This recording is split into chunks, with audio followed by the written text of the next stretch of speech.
Match de gala ce soir au Stade de France avec les Bleus qui reçoivent l'Espagne. Les Bleus, on s'en souvient, ont 2 points d'avance avant d'affronter la Roja, ce qui est plutôt encourageant.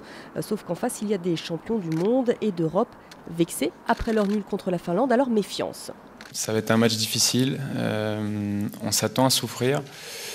Mais on sait aussi qu'on peut poser des problèmes à cette équipe. Et en tout cas, on y croit fort. Et on a envie d'aller au bout de nous-mêmes, de se surpasser tous ensemble pour gagner ce match. Quand vous jouez l'équipe d'Espagne, vous savez les forces qu'il y a en face. Donc c'est toujours être capable de pouvoir, nous aussi, faire voir nos forces.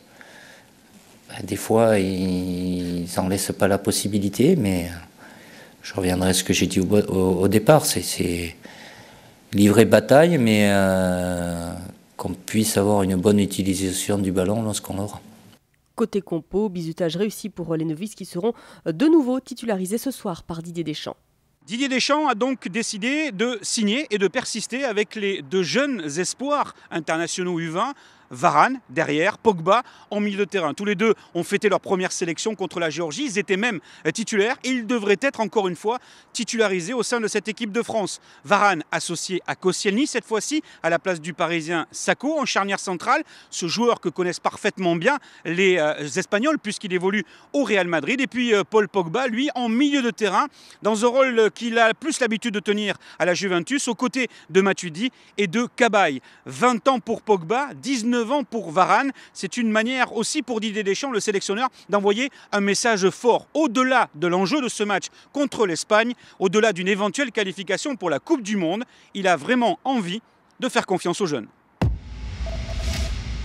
On sent donc une certaine sérénité chez les Bleus, mais comment aborde-t-on cette rencontre du côté espagnol? On ne prend pas du tout de haut l'équipe de France, la France qui était allée chercher le point du nul à l'aller et qui est donc un adversaire compliqué à manœuvrer.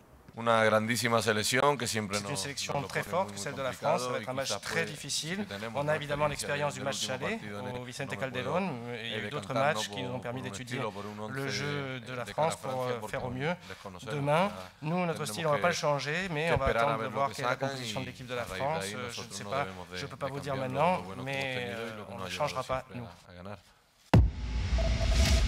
La danse des pouces encore pour Jo-Wilfried Tsonga, qualifié pour les 8e de finale à Miami. Il a dominé Nieminen 6-3, 6-3. Le Français n'est pas resté traîné. 1h05 sur le court seulement, mais un long échange sur la balle de match que voici. C'est également passé pour Richard Gasquet. Lui aussi accède au 8e de finale en Floride après sa victoire sur Youzhny 6-3, 6-4.